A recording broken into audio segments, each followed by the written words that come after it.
Thank you. Well, I feel a lot safer. It's great to see all of you, and you're really making a profound difference here.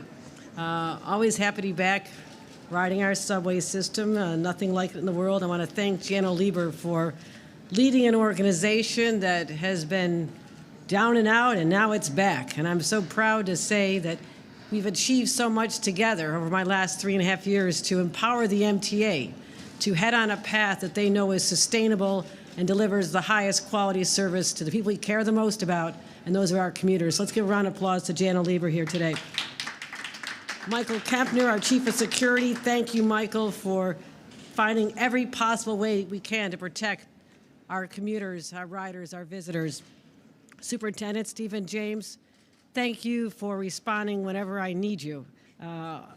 You've been asked to do the extraordinary, whether it's helping with gun interdiction on the streets to calming down prison strikes and right here in our subways. So I thank you and all the members of our state police team for the extraordinary work you do every day. Brigadier General Isabel Smith, the Director of Joint Staff and Commander of the National Guard. I want to thank the National Guard for their presence here, making people feel calmer and safer. And I've heard that from moms who literally come up to me and say, I feel a lot better having my child go to the subway when I see more people in uniform, and you help make that happen. So let's hear it for our National Guard and our MTA police, our state police, and to everyone who cares so deeply about the success of this subway system.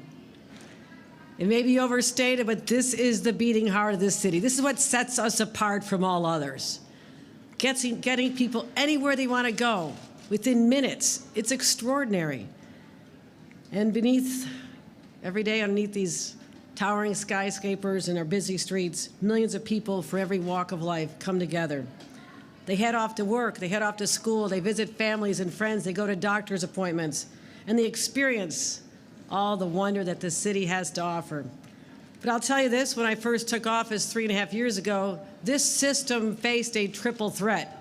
First of all, subway crime was raging, absolutely raging, I would say as an aftermath, an outgrowth of the pandemic, of which we know we were the epicenter for the nation. Ridership was down, it was absolutely lagging. And the MTA faced a looming fiscal crisis that threatened to bring this system to a screeching halt. Those were real challenges, but we were undaunted. We knew we needed to lean hard into them and find solutions that would work. So we secured significant recurring funding to save the MTA from literally going off the fiscal cliff. We got it done a few years ago. And we took bold, decisive action to protect riders. And you see it, as I mentioned, with the presence of law enforcement on the platforms and in the trains. You see it in the National Guard presence. And you see it in the new platform barriers and cameras docked in every single subway car. And I want to say we had a goal to get it done in a few years, and I want to thank the MTA for rising to the challenge I put out and said, no, we're going to shave off a lot of time. I want a camera in every single train so people feel secure and our law enforcement can reach and find and prosecute the lawbreakers. So we made some real progress there as well. Now, subway crime now is down 16% compared to 2019. Why do I go back to 2019? I subtracted out the higher years of the pandemic because otherwise this would be a lot bigger drop. But I want to deal in realities. What was the world like before the pandemic when people were not so anxious about going on the subway? We are now down 16% compared to 2019. And just from last year, when we'd already started seeing dramatic downward trends, we're still 11% lower than last year at this time. So ridership continues to rise, ticking up 7% year over year. But I'll say this, I more than anyone know there's still more work to do. Just last week, a man was stabbed to death on the 5 train, right in the middle of rush hour, a galling attack that shocked so many riders. That's proof. That's proof we still have more work to do. I acknowledge that. And in January, I came here and I outlined a plan to ramp up our efforts. I vow to fund the state funding for the first time in history, not just MTA police, not just state police, but funding the MTA, picking up the costs of the MTA so there's 2 And so 2 NYPD police officers on every overnight train. When you see the police officers, NYPD on those overnight trains starting at 9 o'clock at night till 6 a.m., that is the New York State taxpayers working hard to make sure that this lifeline of our economic heartbeat is still viable and thriving. So we did that. We also vowed to make more security upgrades. And I vowed to end the insanity of violent criminals getting off with crimes because of technicalities, whether it happens on the subway or happens on our streets. And I vowed to keep people who have severe mental health problems, who are in our subways, on our streets. I said we vowed to get them off these city streets and subway stations and in our trains and get them into a hospital bed where they can get some help. I thought it was cruel to abandon them. Yes, they have civil rights, of course they do, but some people don't have the mental capacity to make decisions for their own health and well-being. How do we abandon them? That's not what a civilized society does, and we said no more. And I'm proud to say with our new budget securely in place, almost done, we delivered on these promises. And when it comes to public safety, I refuse to back down, absolutely refuse to back down. So let me break down what we accomplished. First, an additional $45 million for Joint Task Force Empire Shield. That's our National Guard. We want to make sure they're funded and can remain here. This is the elite unit that protects New York City, including our subways. The National Guard members you see are an important part of that.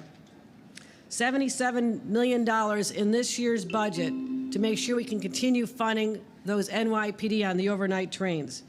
These officers really are the unsung heroes. Those late night rides have to be stressful. Sometimes you walk into a car and you don't know the unknown. It's a frightening dynamic, and I want to thank them because they're protecting the nurses and doctors who are on the midnight shift, the cooks and bartenders who clock out late, and all the people who have to rise before the sun, our construction workers, our bakers, our baristas. These are the people who keep our city running, and we must keep them safe. We also, as I mentioned, are taking the steps to take care of those languishing with mental health problems. And I will say this, we're going to make a difference in their lives. We're going to make sure they get the help they need, but we couldn't do it up until now. Here's why. Because we didn't have the system in place to care for them. Because of decades of disinvestment in our system, our healthcare system, our mental health system, that we didn't have enough beds. We didn't have enough practitioners. We didn't have enough people with long-term strategies and supportive housing. And I'm so proud after the first $1 billion investment I made back when I was brand new governor, we are now positioned to be able to give these people the help they need. That's why we can welcome them in and take good care of them. We're also strengthening Kendra's law to ensure those with serious mental illness receive consistent treatment in the community so they don't fall between the cracks. Also investing $30 million in our homeless outreach teams, these safe option support teams. My God, they're doing God's work every single day. You see them, I've come to thank them. And they're so compassionate, and they don't give up on anybody. They believe that everybody has value, and they want to help them achieve their full potential despite how hard life has been for them. These are compassionate public servants who've helped over 1,000 New Yorkers escape lives on the street and find, get this, permanent housing. 1,000 people who are long-term chronically homeless right here now have a home to call and make sure it's a safe place for them to rest their heads at night. Because you know what? It's not just about public safety for all of us. It's about human dignity and giving people what they deserve. As I mentioned, we reformed our criminal justice laws because while a lot of people aren't quite sure what discovery laws are, and that's okay, what happens under changes that were made back in 2019, I will say this, and I've said this from the beginning, there were many changes that were necessary. The system was absolutely skewed against the defendants, and that was unfair. But we also know that the pendulum has swung way too far, and now the defense lawyers are able to lie in wait, literally the night before a case is supposed to be presented, and raise objections that a judge must say based on the law, you must have this case dismissed now because the clock has run out. Or if there's minor technicalities, and the cases are legendary, you hear the reasons that cases are thrown out, whether it's a crime in the subway or domestic violence incidents.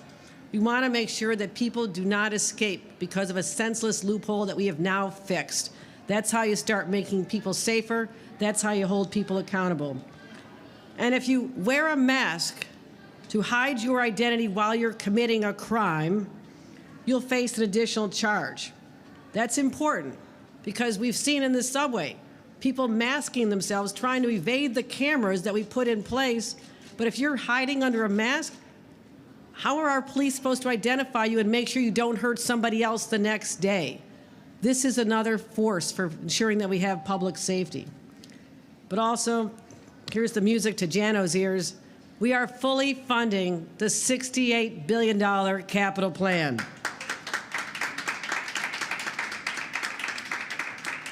And I want to thank the leaders in the legislature for working hard with me. It's been an interesting, always interesting process.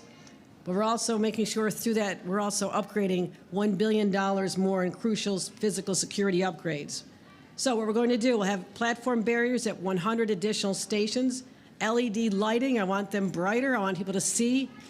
We'll also continue swapping out the aging turnstiles. Guess what? Ones that are hard to evade, ones you can't hurdle over or crawl under. So we're going to be getting those out there. So those shameless ferry evaders, and everybody's doing this, who create unnecessary stress and chaos for the other riders who are actually doing what they're supposed to do. So we're going to stop them as well. We're also going to make sure the MTA, we're fully funding their repairs.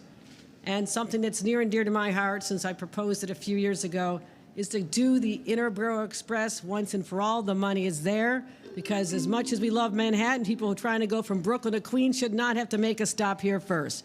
Let's inject some common sense into our residents' lives and let them have the quality of life they deserve and less time traveling from one borough to another. Making stations ADA accessible and enhancing service to and from the Hudson Valley. So we're going to continue with these goals, and I'm always looking forward to partnering with the MTA as we go forth for the years ahead to make good on all these financial commitments. But mark my words, I will do everything in my power to ensure that the people of this city and this state are safe, and I'll put the investments where they need to go. I'll make the changes in the law where necessary, because we won't stop until every single person has what they deserve, the right to be safe in their homes, in their communities, and on our subways. Thank you very much. Let me hand this now over to Jano Lieber, the Chairman and CEO of the MTA. Governor, you said it all, but more important, you did it all. You did it all for 6 million people who depend on this MTA system to get to work, to get to school, to get to health care every day. More people than the National Aviation System carries every day by a lot. And you've changed their lives in terms of the transportation piece, but as we're here to talk about today, you've altered the safety equation and their confidence of safety in the system, we hope will follow. We know we have a long way to go, you said it right, but as the numbers change and as the experience changes, people's minds and hearts, we hope, will follow. And that sense of safety that is so important to be able to really take advantage of New York needs to be restored. Let me just say, the MTA has been excited and hugely supportive of what you've done in, perhaps the most high-profile and controversial issue, which is the discovery law changes. We have people who are, as you say, recidivists, who commit crimes in the MTA system, and they do harm to our workers and to our riders, and they're back again and again. And part of that is the technicalities of the discovery law. We all know it, which is why you were joined by the DAs in saying, we got to change this law. And now we're doing it, and we are thrilled to support you in that area. Your commitment to deploying police officers on the overnights. Every rider, we do surveys all the time at the MTA. They're not polls, they're actual rider surveys. And what every demographic, every income level, every neighborhood, every rider group tells us is, I want to see more cops. And you know when they want to see more cops? Especially on the overnight, when there are a little fewer people there and they feel a little more a little more at risk. And lo and behold, we are seeing surges in ridership, and part of that is attributable to the increased sense of safety that your investment in police presence, which is especially dramatic on the overnight when you see a cop on the train. And we're seeing ridership up this year, 8% this year. Now, some people want to ascribe that all to congestion pricing, but if you look at the numbers, there are 130,000 people who are driving. If we're getting a slice of those folks onto subways and bus and commuter rail, that's great. But that's not what's driving the MTA growth in ridership. It's the economic comeback of the city, which transit was key to, and your investments in safety. And we're having, I just got to echo one thing you said. I don't want to go on too long, is the cameras. The cameras now, we have an unbelievable camera system. We have 130,000 cameras in the system, but only because of your investment. In a single year were we able to make sure every subway train, no matter how old it is, now has 2 cameras on it. 2 cameras on every train. And that horrible incident that took place, God forbid, the first homicide of the year in the MTA system, but we had video on the train. The cops had video on the platform, they had video at the turnstile, and that's why that assailant knew he had to turn himself in, because it was all over, the cops were onto it. We've moved station agents out of the booths, where not only are they helping riders to navigate the system, but they are functioning in tandem with NYPD and your officers as eyes and ears for safety and providing that sense of presence. We have hundreds of unarmed guards at the turnstiles and at the exit gates who have helped achieve what you've done, what we've done together, which is a 30% reduction since last summer in fare evasion on subways. And fare evasion isn't just an economic issue.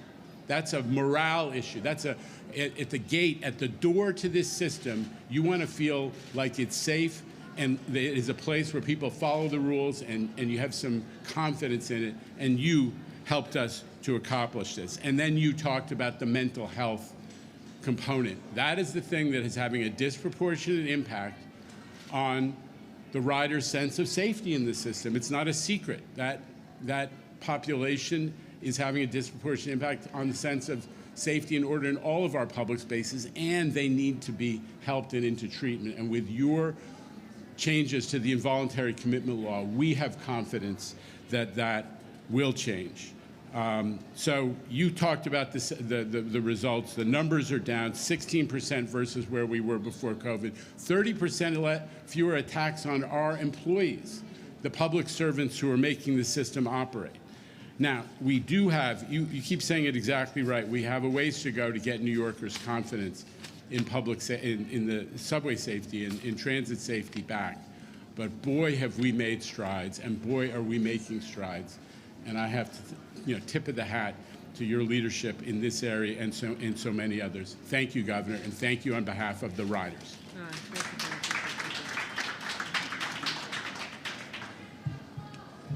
Who's calling the questions? Kemper's here. Okay. Questions? Yes. Was Chief Kemper supposed to speak? He was, but if you prefer, some of the same material. Okay. Did you want to say anything? Did you have anything? Okay, go ahead. Good morning. You heard a lot about the cameras. You're going to hear a little more from me also in my remarks. And the reason being is because coming from a law enforcement executive, they're gold. And they pay dividends every day. And law enforcement relies upon them. But good morning and welcome to Grand Central Station, where every day countless New Yorkers and visitors pass through here on the way to work, the way to school, and on the way to see all that this city has to offer. Mass transit is the lifeblood of New York City, and this administration, under Governor Hochul's leadership, has been clear from day one that the safety of New Yorkers, especially our commuters, remains our top priority. In my former role, leading the men and women of the NYPD's Transit Bureau, I had the unique privilege, a front row seat, if you will, to see firsthand the efforts and the commitment between Albany and City Hall towards a safe mass transit system. It was under the governor's and chairman leader's leadership that we were able to deliver a camera network that didn't just cover every subway station, but a camera system that now covers every subway car. Again, 100% of all subway cars in the New York City subway system are outfitted with cameras. And that worthy investment has already paid countless dividends, offering tremendous investigative value to our law enforcement partners, while instilling public confidence and acting as a deterrent to would-be criminals. Beyond this smart and highly effective investment, this administration has done so much more, including the support, which was mentioned by the chairman and the governor, and the funding for additional NYPD deployments on trains, specifically during the overnight hours, a welcomed and reassuring presence for our riders during their overnight journeys. These investments, among others, along with the hard work of the men and women of the NYPD and the MTA Police Department, translated into a promising reduction in subway crime this year. NYPD data shows that overall crime for the first quarter of this year was down 18.1% versus first quarter 2024. In fact, overall crime for Q1 2025 was at its second lowest level in recorded history, surpassed only by the pandemic year of 2021. This significant achievement includes the lowest number of first quarter robberies since subway crime was recorded, down 25% versus last year, down 36% versus 2023, and down a staggering 84% versus 1997, when I wore the uniform of an NYPD sergeant. The MTA has also made strides when it comes to safety infrastructure under this administration. To name just a few, and was mentioned, updated and brighter lighting for our stations, the installation of safety barriers on platforms, modifications to turnstiles to reduce fare evasion. And we have taken steps to improve the safety of our workforce, as the chairman mentioned, such as our commitment to install video cameras in every conductor cab, as well as the chairman's hiring of the MTA's first ever criminal justice advocate. I've often said that although the police are the most visible part of the criminal justice system, there are other stakeholders involved whose actions and decisions have far-reaching impact on public safety. It's so true. There must be meaningful consequences that hold criminals responsible for their actions. For without consequences, where is the deterrence? And where is the deterrence for our crime victims? Mechanisms ensuring an accused one's rights are respected must be rooted in common sense and not burdened by technicalities or unrealistic time frame for prosecutors. That's why the governor's push to change discovery laws is so important to the mission of advancing public safety. Thank you. And look, I could go on and on. There's not enough time. This is a topic that's near and dear to my heart. But know this, everyone listening, as encouraging as the crime statistics are, and they are, we remain focused, recognizing our work is far from finished. But here we are yet again at Grand Central Station, collectively as a team, to reaffirm our commitment to the safety and prosperity of all. Thank you.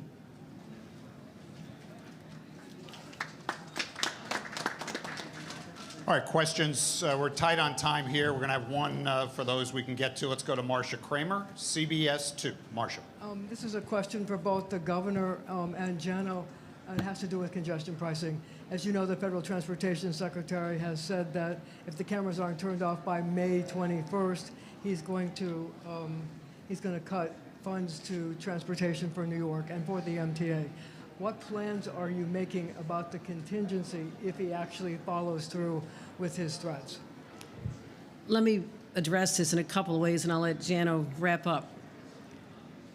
I don't know why, with all the responsibilities that the Secretary of Transportation has, including preventing plane and helicopter crashes, that's under his jurisdiction, that they're so focused on a locality's decision, a city and a state that want to control their own traffic. I mean, they talk about states' rights. This is our right to make decisions on how we want to manage the flow of traffic, but also execute on our priorities, which is reduce congestion in a city that is critically important to the economic health, not just of New York, but the nation. And it's working. So as more time goes on, we are able to show them more data that counters their initial perceptions that this is a place of lawlessness, that crime is out of control, that the cost is stifling development and hurting everybody. Their perception is wrong, so we're going to continue trying our very best to open their eyes to the reality that congestion pricing is working. Traffic is down, congestion is down, and revenues are up. And the cameras are staying on. I've said it month after month after month, and I'll say it till I'm blue in the face. Come sit with us, look at the data, see how impactful this has been, probably beyond anyone's wildest expectations. I was walking the streets of New York again yesterday, and another woman came up to me and she says, I thought I was going to hate congestion pricing, but I actually like it now. I think that's the view of a lot of people, even people coming in from New Jersey who had a lot of hair on fire moments over this and making us spend money in court that we all won rather handily. And now they're telling me my ride is 15 minutes shorter, it's 20 minutes shorter, it's 30 minutes shorter.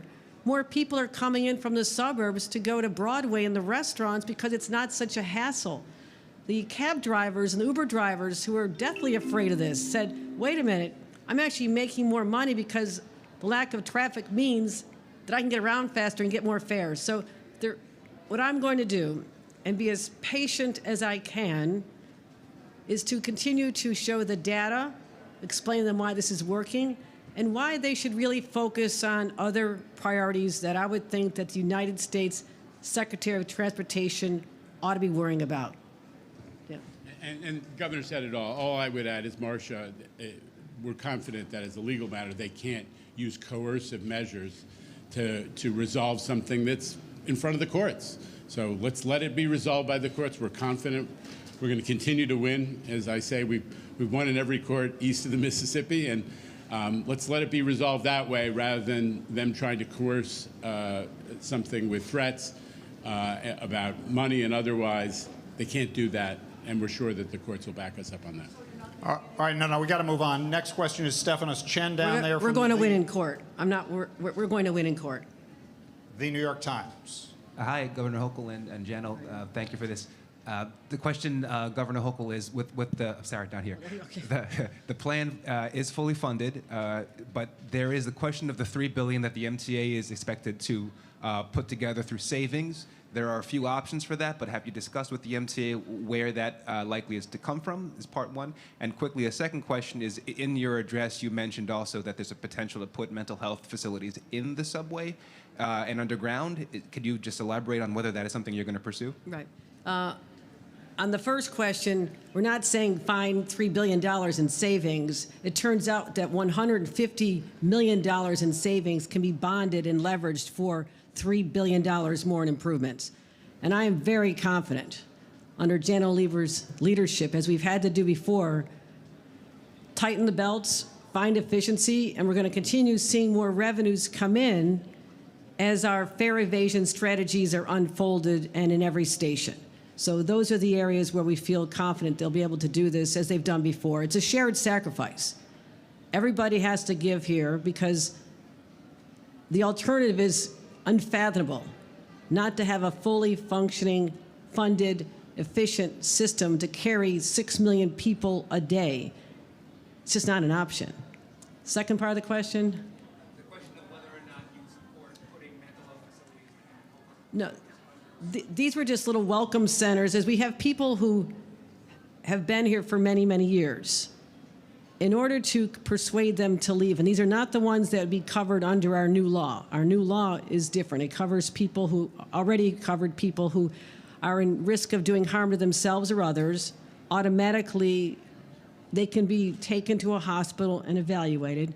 What we've added now is a new category of people who don't have the mental capacity to take care of their own personal needs, whether it's making sure they're taking medication, whether it's making sure that they're getting food, making sure that they're getting, clean clothes and take it. So this is someone who clearly demonstrates they do not have the mental capacity to do this. So this is a smaller subset. There are others that we want to have communications with, and it's all about relationship building. And I've seen this in person. That's how we got 1,000 people, and some of them had been living on the streets for 5, 6, 7 years. They had to develop a relationship, so we're going to put in some welcome centers, let people have a place to go to, get warmed up, take care of them, and then be persuasive in saying, now, we have a better option for you. Let's get you evaluated. Let's get you care. Let's get you medication. And we'll keep an eye on your recovery once you've been discharged from the assistance we're providing you. So I don't want to have a one broad covers everybody, because everybody is unique and has a different reason and why they're here. We're not talking about just people who are homeless, who find themselves on the streets. We're not talking about someone who just doesn't wash their clothes. I want to make sure that people know we're talking about people who do not have the mental capacity to take care of themselves, but we also know that many of them are here, and we want to be able to greet them where they are and manage this and get them to move on. And those facilities would be you know exactly where they're going to be, Jano? Okay. There's just going to be a few of them in places where our support teams can gather and build reinforcements and also go out and plan their strategies. So they have a centralized place to go to. All right, moving on, Governor, if we could direct you to the Loge section back there. That's Newton Jones Burkett III from Channel 7 Eyewitness News. Tim, thank you. To Chief Kemper and to the Governor, if you would weigh in on this also. As I recall, felony assaults have remained stubbornly high. I'm wondering where you are with respect to felony assaults. And as I recall, the victims of felony assaults have been police officers and transit workers largely. So where are we on those numbers, and how are you addressing that category in particular? I just say that you're absolutely right, Newt, that the growth in felony assaults, which we've brought down, we've pushed that back. It was growing at a much faster rate. A lot of it is attributable. We just got to be honest. We're doing more enforcement. The NYPD is doing more enforcement, and there are more interactions that result in somebody who got stopped for fare evasion, for example, whacking a cop, or even worse. That is a big driver of what we're doing, and we want to protect our transit workers, and the assaults on transit workers are down 30%. So we are pushing back hard against those two stubbornly high numbers, and I think we're making progress. But with the governor's discovery changes, this is a category of crime that is especially relevant in that discovery change, because if somebody attacks a police officer, it's supposed to be a felony. But frequently it's being knocked down or even let go because of this problem of the technicalities that Governor's Discovery Initiative addresses. So we believe that the people who commit those types of crimes are going to see more consequences as a result of the law. That's what we're shooting for. All right, let's move on. I just want to say on that, we don't want anyone to harm our police officers, our law enforcement. They put themselves at risk every single day. And also our transit workers, conductors who've been assaulted. We know the stories. Last year, I worked hard to get the law changed so there's enhanced penalties for someone who assaults an individual who works for the MTA, these people who are in exposed positions. So we'll see more cases brought on that. But Jano's absolutely right that it's the volume of police officers, so the number of police officers there's going to be higher risk. But if you subtract that increase in that number out, that says the overall number related to commuters is lower. And we need to be honest in our characterization of the statistics.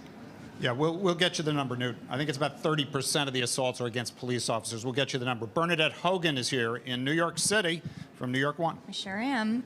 Governor, with the mask penalties, do you think that the MTA should start recording and releasing those statistics to see, how bad that problem is in the system? And also, do you agree that New York should legalize assisted suicide, as the Assembly passed that bill a couple days ago? Bernadette, I'm going to give you an answer you've been hearing from me for 3.5 years. The legislature acts. They pass it in both bodies. I have until the end of December to assess it, evaluate all their decisions. And as customary, they drop about 800 to 1,000 bills on my desk in June every year. I take the time necessary to evaluate, and as you know, I never talk about what I'm going to do until I do it. I need the time to process. I spend a lot more time on bills over that 6-month period because it's important, because when I put my signature on a bill or a veto pen is brought out, it has bigger consequences. So I'm aware of that weight, and that's why I'm not prepared to give an answer at this time, but all will tell. What was the other half? On the mask wearing, do you think that the MTA should start recording this? Recording what? For people that commit a crime or are menacing, and anybody that would fall under this new blanket, if you're wearing a mask and you're menacing, right? That's not a stat, I don't believe, that's recorded or provided. Oh, you're talking about calculating? So you'll see the underlying crime has to be committed, and these are people that are, this is an enhancement to an underlying crime. So those crime statistics will be calculated, and then we'll see the results of whether or not there's an enhancement brought by the DAs. The DAs would make the determination on whether or not it fits the law. So we're not going to see that figure. You're not going to say, hey, this is how bad it's been in the system. Jano, do you want to add that statistic to your numbers? I think we'll certainly make available. It's part of it will be part of a charge that the DAs will determine based on evidence that somebody wore a mask, rather than, it's not a separate act. It's part of the felony crime or the misdemeanor crime. Okay, and I just want to be clear, this is for a person wearing a mask, covering or otherwise obscures their face completely or partially for no legitimate purpose with the intent to prevent their identification or apprehension in the arrest of such a crime. So we can talk about how we want to characterize that going forward. All right, next up, right next door, Rye Rivard is from Politico. Rye? Governor, you talked about the population you're focused on with involuntary commitment, but could you talk a little bit more in detail about how that will work? Yes, we're going to make sure that there's training, and I work with the legislature to make sure that we have, whenever possible, that the determination is made by a mental health professional or a healthcare professional. Now, in the city of New York, that is often customary because when you think about an incident, the NYPD will more likely than not be calling an ambulance, EMT, to come, and they will be able to help make that assessment. That's not the practice across the state in smaller communities where it's volunteer firefighters, volunteer EMT, but in a city like New York, the expectation is, I think our law says, whenever practicable, which is customary here, that that it's not just law enforcement making the determination, it is also a healthcare professional. Then that person will be transported to a hospital, and you need not one but two healthcare professionals to make the determination that this person would benefit from time in the hospital to get the diagnosis and the treatment plan, and that's what we're hoping for. But there's a lot of give and take with the legislature to make sure that there are no abuses of people's rights. We're very sensitive to that. But also, I think we have a right to take care of people and an obligation to take care of people. That is our responsibility. And the other people who are also sometimes victims of assaults by someone who's in the throes of a mental health episode, who can't control their behavior, they shouldn't be victimized either. So I think this is a strategy that's going to result in healthier New Yorkers, more people getting the care they need from a compassionate system, but ultimately making our streets and subways safer as well. All right, we got time for a couple more. Juliet Papa there, 10-10 wins on 92.3. Juliet. Thank you. Very good. Thank you. So just to follow up on that, these welcome centers, are they including beds? No. Like, no. Okay. This So is- is this that is- just for like a it's- 24-hour It's an intake, it's a conversation you can have with someone and talk to them about services that are available to them and how to get them the help they need. Just to take them out of the mainstream so you don't have to have this conversation with thousands of commuters around, Right. dial down the stress of it for everybody and have it in a place where you can have more positive outcomes. And also, will you be adding more mental health teams to the system? Yes, we are. Yes, we are. That's part of the strategy. We're working on the numbers right now. Okay. All right, let's go to Evan Simko Bednarski right there in the center from the New York Yeah, we've already Daily quadrupled the News. number of teams, which is how we got from. Now it's tracking the numbers like a hawk. First time we announced this, a couple of hundred people. We got 500 people. We hit 1,000 people that were long-term homeless in our subways. They're in a far better place right now, and I feel good about that. Good morning, Governor. Morning. And, happy May Day. Quick Yes, it question is. for you. The Chief Kemper has said, and he said today, and has said before, that crime on the subway, major crimes on the subway, are, depending on how you count the pandemic, potentially at the lowest level in about 15 years. Meanwhile, you have a regime in Washington that seems to be cherry-picking stats, specifically felony assaults and others, and creating the sense that there is a perception that the subway is a wild place. You yourself have mentioned before that this is as much about perception as it is about the stats.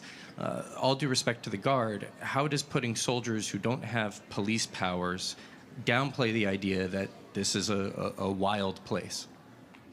Oh, I don't think that's the perception. I think it shows that we're taking people's safety very seriously, that I will leave no stone unturned. Every power that I have vested in me as the governor of New York, and that includes the ability to deploy the National Guard for a presence that I think has been calming.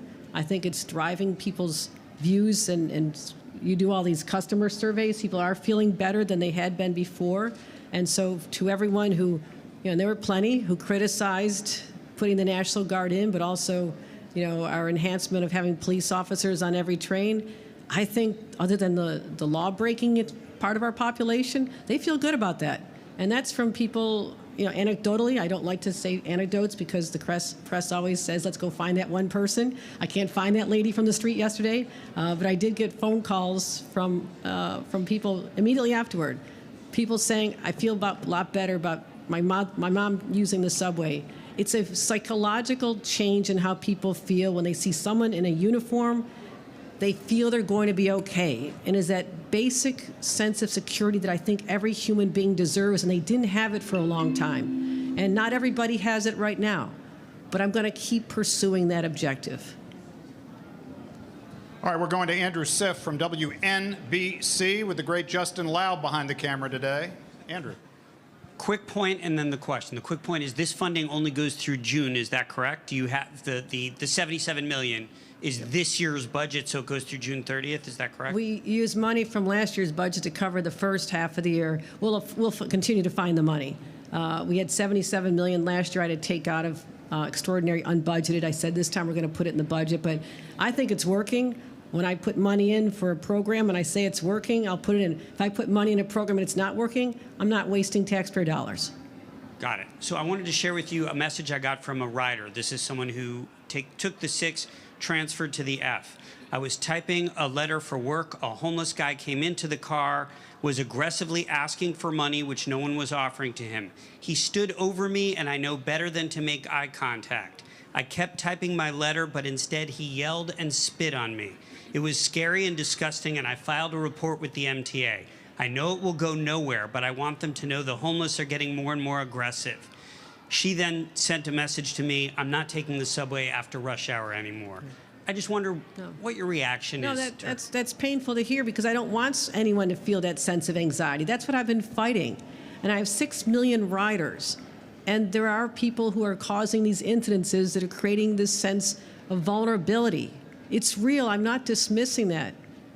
And we're working on it. We're working on it. And I said in my State of the State that the subway should not be a rolling homeless shelter.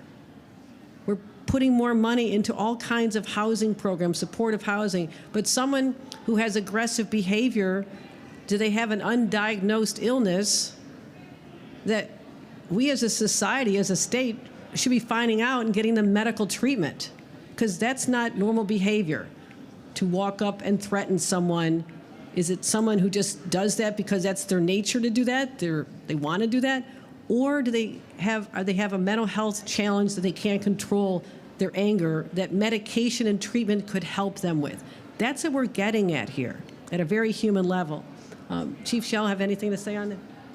Any other comments on an individual like that? I mean, look, the governor answered it, and I've been vocal about this topic. That's very unfortunate. I have letters saying the opposite. Doesn't negate the message you got. I have people telling me, what are people talking about? The subway system is amazing. An incident like that is unfortunate, and we're working hard, and we have made progress on reducing those type of incidents.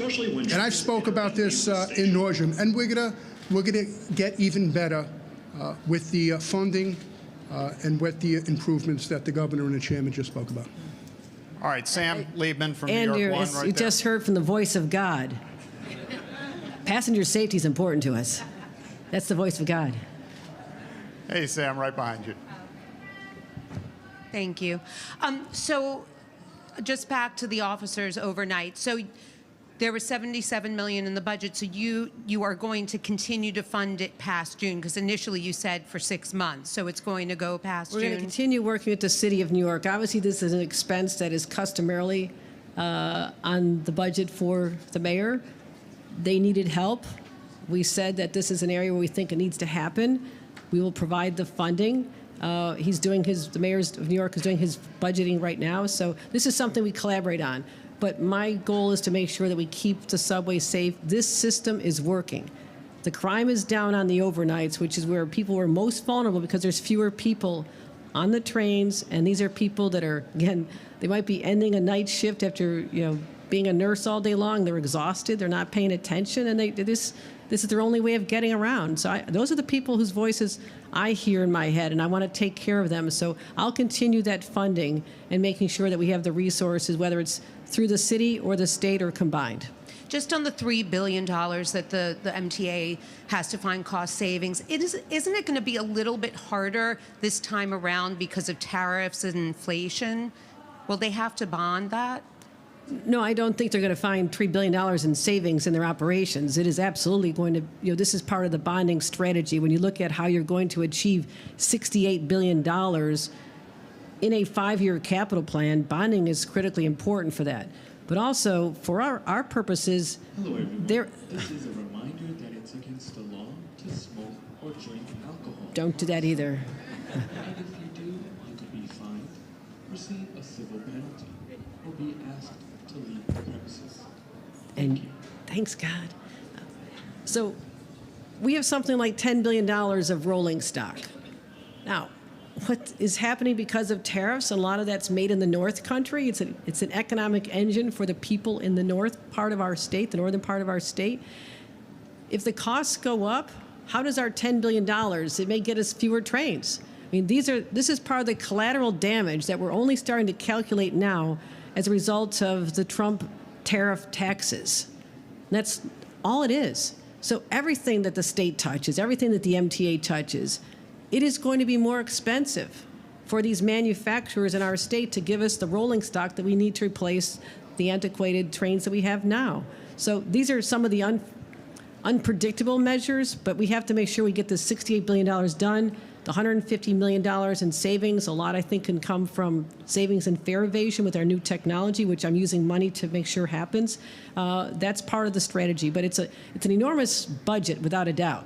But this is what happens when, for decades, no governor had the guts to say we're going to do this because it is a huge undertaking. And I'm always willing to take the tough decisions. It's been the hallmark of my career.